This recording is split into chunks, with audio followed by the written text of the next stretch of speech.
Paramashivoham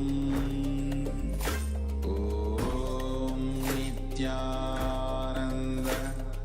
Paramashivoham Om Nithyananda Paramashivoham Om Nithyananda Paramashivoham Om Nithyananda Paramashivoham Om Nithyananda Paramashivoham Om Nithyananda Paramashivoham Om Nithyananda Paramashivoham. Yes, you can relax now. And slowly, very slowly, remove your eye bands and gently let the light come back into your eyes.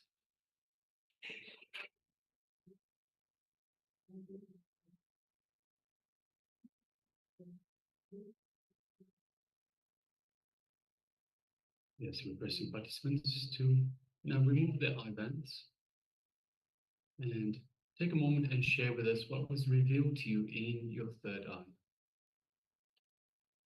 So what was the image that we displayed for you just now? And also requesting participants on YouTube, if you took part in this power manifestation, requesting also please let us know in the chat box.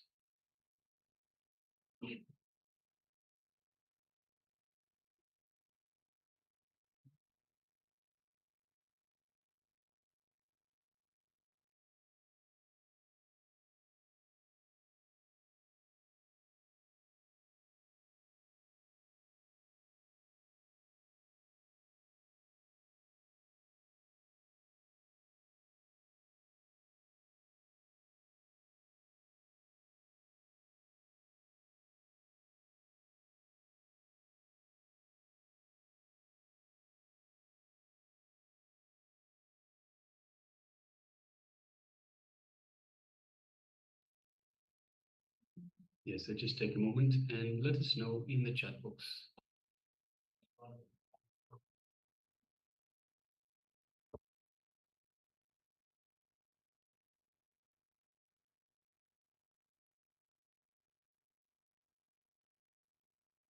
And also requesting participants with the cameras switched off, if you could please switch on the cameras. So we have Ma Letan, Ma Amrita Vandini, Ma Ananda Yogini, Ma Kaylee Wang, Ma Anupama, Wang Shibin, and Ma Yang Yan Hong. If you could please switch on your cameras and make yourself available in the camera and of course for the program. Meanwhile, we have a sharing from Ma Xia Wu that says animal, green and yellow. Yes, thank you very much for sharing that.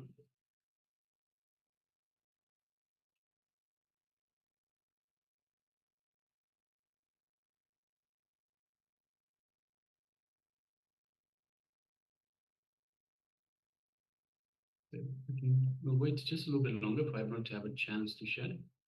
Yes. Yes, we have Ma Yang Yan Hong who says, I saw white snow and black withered tree branches, a standing image of Master. Thank you for sharing. Thank you for sharing that.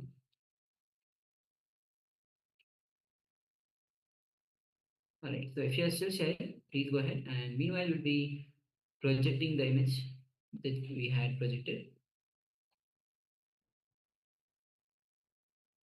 Yes. So as you can see, it is a beautiful image of a lake. You can see some people on a boat about to go into a cave that is formed just at the edge of the lake. And you can see some light inside, so perhaps someone's taking pictures, or perhaps there's an artificial light inside. Yes, beautiful green waters, clean green waters of the lake. You can see the rocks. Looks like a mountainous region. You can see some trees that have grown off the rocks. And yes. So we have Ma Xia Wu that shares animal, green and yellow. So the only animals we have are humans, Ma. We have green in the lake, we have green in the trees as such, and yellow. So we have orange, yellow type the vest for the people in the boat. So yes, thank you very much for sharing, Ma, and congratulations for manifesting. Yes. And also, we have sharing from Ma Yan Hong, who says, I saw white snow and black with the tree branches. So there's no snow though, but we have definitely white color. The person who is sitting just at the back has having the white top with the tree branches. Actually, if you look at the left, we have a tree which is just hanging from the left side. Yes, we have the branches a lot, and okay, this can be, yeah, thank you. And standing image of the master. We have Ramji on our back. Yes, thank you very much for sharing, Ma, and congratulations for manifesting. All right. So with this, we'll be moving on to, as today is the day third of the of the Paramashivoham, the program itself, the 21-day program. So now today we will be going through the yoga, as the theme itself is on yoga, integrated science of body, mind, and spirit. And Swamiji will be gracing us today as Sada Nityamurti, Nataraja himself. So before we move on, so understand that just to set the context of the day itself, there is no controversy in the existence. There are no contradictions. We just cannot make the connections. Humans, on the other hand, always have the conflict. Why is that? What is the solution? We should live within our boundaries. Focus on what and where we are. We are in one place and one time. We always think about another time and another place. Our body is never where our mind is. Except what there is. Upanishad says, Isa Vashim Idam Sarvam. Everything is divine. Nothing is excluded. In the existence, nothing is excluded. So we'll be entering into a short revelation by Swamiji on this. So please come to the space of listening. And also have the note and pen and paper ready with you as we go through our session. Please, you can write down the powerful cognition. All right. So with this, let's enter into this revelation. Then we'll be actually entering into the next session, which is going to be starting for the yoga for different layers.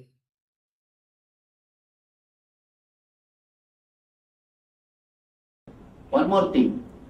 Now the scientists are saying constantly our body is getting updated. Our body is healing itself. But when you bring back your past memory, engrams, when you are engraved memories, again and again you bring the same kind of body.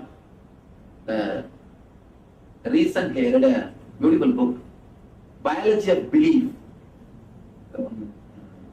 Great doctor and a research scholar. He says, in the biology we believe that DNA or cells, only they manage our system. But he says after 30 years of research, not only DNA and cells are not managing your body, your belief system guides the DNA and cells. Whatever you believe, whatever you think you are, only that guides your DNA and cells. And moreover, he says that structure does not monitor the function. Function monitors the structure. It's an important. Structure does not monitor the function. Function monitors the structure. It's a very surprising or amazing breakthrough. But he's able to prove structure does not monitor the function. Only function monitors the structure. He says, whatever you believe, your belief system only designs your whole structure. Even your body can be healed when you are out of these engrams. You can heal your body if you can come out of these engrams. For example, They engage. If your mother taught you, don't go in the rain. If you go in the rain, you will have cough, you will have cold. If that becomes engraved memory in you, even if you see a rain through window, you will start sneezing. You don't have to feel the rain, experience rain. Just see the rain through window, you will start sneezing. The engraved memories are so deep. It disturbs even your physical health. Coming out of engrams, liberating yourself from the engrams, even can heal you. It can even heal you physically. Very intelligent research. Very intelligent research. 30 years of research. He reveals with the scientific facts, he proves even your DNA system can be altered. Understand? He goes to the extreme of saying your DNA system can be altered by your thought. He says, don't think you are living as per your body. Your body changes as per your living. Completely shifts the understanding. Shifts the understanding. He goes to the extreme of proving some of the major things like if a child is adopted by somebody else in the young age, neither the parents nor the kids should know that they are not physically connected. It's like change the kids in the hospital. You will be surprised. Kids get the disease of adopted parents. The genetical disorders are adopted parents, not the physical parents, actual parents. Then what do you mean by the genetical disorder or hereditary diseases? It's nothing but mind. Nothing but mind. I was really surprised, shocked to see his report. He has done a thorough research, 30 years of research. Every point, what Patanjali says, what I am talking now, is proved scientifically. Now all we need to do, reduce the depth of engrams in etheric layer.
Yes, welcome back.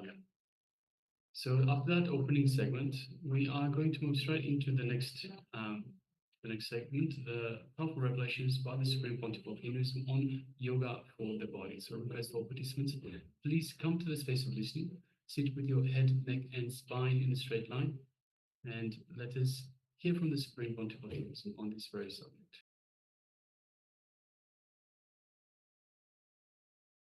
First, the word yoga. Let us analyze the word yoga. In Sanskrit, the word literally means to unite or to become one with.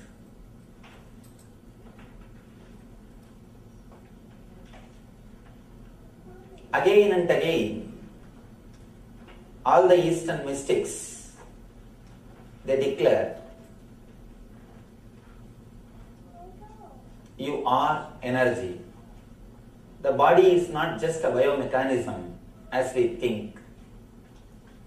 Body is the expression of energy. In the Eastern system, we call it Annamaya Kosha, means the sheath covering the energy. It is not just biomechanism as we think. It is the expression of energy. It is the outer shell of energy. Again and again, mystics declare, body is the expression of energy. You are energy. You are Atman. Whatever word we may use, you are something more than what you think you are. You are something more than what you think you are. Having direct experience with that energy, or uniting yourself, having a direct communion with that energy is what we call yoga. Of course, meditation is a technique to achieve yoga. The word yoga should be understood much deeply. It is not just something to do with body. It is something to do with body also, but it is not just something to do with body. Moving the body and doing some asanas helps, but it is not the end. Meditation is a technique to reach the state of yoga. Yoga is the state which can be achieved through meditation. Of course, the word meditation and the medicine both come from the same root. Both are healing powers. Medicine heals the body, meditation heals your being. Both are healing powers. In the next word, healing. The healing also, healing and the word whole, both are same root. When I use the word healing, I mean being complete, achieving your wholeness, reaching the complete fulfillment, what mystics declare as realization, self-realization. Of course, too big word, but it is much easier than we think. Somehow, traditionally, we are made to believe it is too difficult, but it is not. We will analyze about it a little later. Now we will touch the first body part. I want to make few statements, few concepts. Then we will analyze it with questions. First thing, by nature, your body is intelligence. It is not just biomechanism as we think. It is not just force. It is force with intelligence which can respond to every single thought of your mind. It can respond to every single thought. It is created, maintained and destroyed